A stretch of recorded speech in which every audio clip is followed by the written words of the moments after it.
Hey, we're two Star Wars nerds, and today we're going to talk about 3 unexpected Christmas connections to Star Wars. I love Christmas, so I'm super excited. Let's get into it.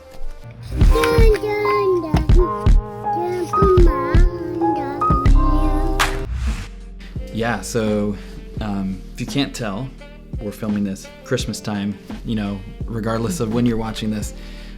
We don't have a Christmas tree up all year. I wish. But recently we've been watching a lot of Christmas movies, all sorts of like classics and animated and more modern and things. All over the place, yeah.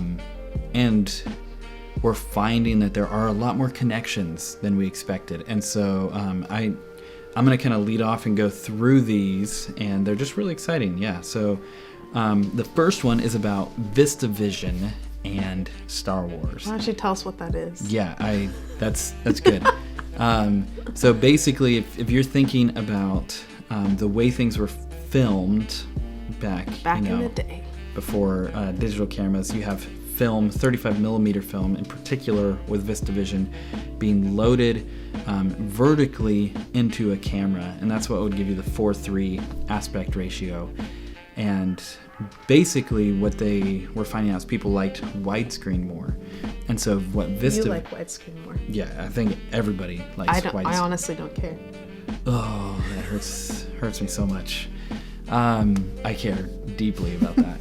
So what VistaVision did is they loaded the 35 millimeter film horizontal instead of vertical to give you the actual wide screen that you would see. You had to have different camera equipment, but the movie theater didn't have to play it any differently, because what they do is they'd film it horizontal and they would edit it and put it onto vertical film, so then theaters didn't have to change. It was pretty cool, but it was kind of expensive on the studio. Anyway, what does that have to do with Star Wars and Christmas? White Christmas in, I think, 1954. Yeah, 1954 was filmed in VistaVision. The first one filmed in VistaVision, and it went for, I think, like 7 years. Yeah. And basically, camera technology was changing, and so White Christmas kicked all this off, and then all this stuff was changing, and it stopped being used, like 1961. And anyway, what ended up happening is, go figure, George Lucas. Yeah, he picked it back up for Star Wars. And so it was the original. Yeah, 1977. Obsolete technology that he picked up, and he used it for practical effects because it gave the highest quality, like film quality, I guess, that he could get for like widescreen shots without extra grain and all that. So for all the practical effects, they're all filmed on VistaVision. And what's so crazy, actually, as you look at like Dark Knight and Interstellar, some newer movies, they still use that technique that George did in the 70s because it was such a good technique. All because of White Christmas. Yeah. So literally, the practical effects in the original trilogy may not have been able to happen if it wasn't for White Christmas. Merry Christmas. Mind-blowing.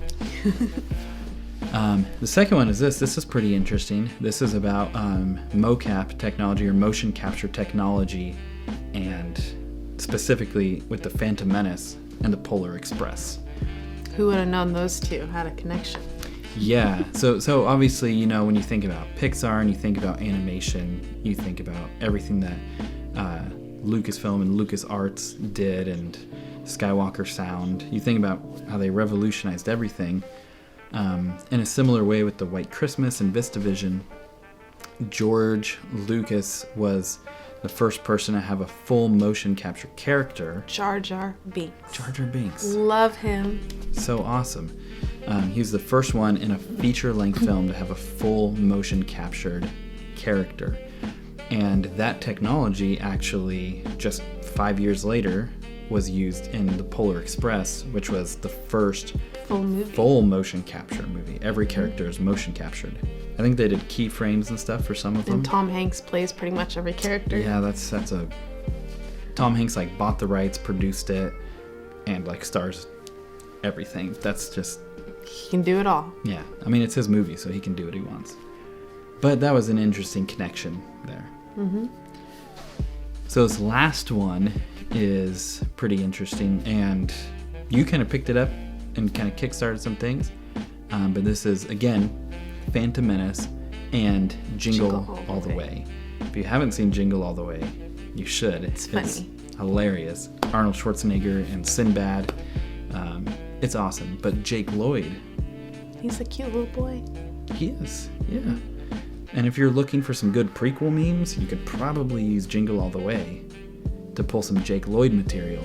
Yeah, some good meme content there. Don't meme Jake Lloyd. Don't meme Jake Lloyd, but you could use that for Star Wars memes. But anyways, what's really cool is that that was Jake Lloyd's, like, it wasn't the thing that made him big, but he did so well in Jingle All the Way, and it was so successful that got him in the room to audition for Anakin in The Phantom Menace. Awesome. So, yeah. So that's pretty cool. Yes. Yeah. And then... bonus. We actually have a bonus one. Why don't you talk about it? A Christmas connection with Star Wars is the holiday special. You knew it was coming. You knew we had to. You knew it was coming. So it's a classic Christmas movie that you should all watch every year with your family. Maybe not with your family. There's a scene you could skip over, but it's an experience, to say the least. It's an experience, yes. It happens to you. Yeah. But that is a Christmas variety show in the 70s. Yes. Where CBS went all out. And Yes. George Yes, Lucas said if he had enough wealth, power, and legal support, he would burn and destroy every single copy Did he really? ever existed. Yes. Legal and illegal copies. But this is where VCR technology was Did he booming. sign up? Did he sign off on it? He did, yeah. He signed off on the publishing rights. Okay. And CBS just went to town. They took full advantage of those rights, just like someone else is now. They did. Yeah. But the holiday special is a beautiful connection between Christmas movies and Star Wars. Yes. But with that, let us know what you think about VistaVision, motion capture technology, even, I guess, like Jake Lloyd's success with The Phantom Menace and Jingle All the Way. The holiday special. And the holiday special. But with that, we're two Star Wars nerds. May the Force be with you. Always. Dun, dun, dun.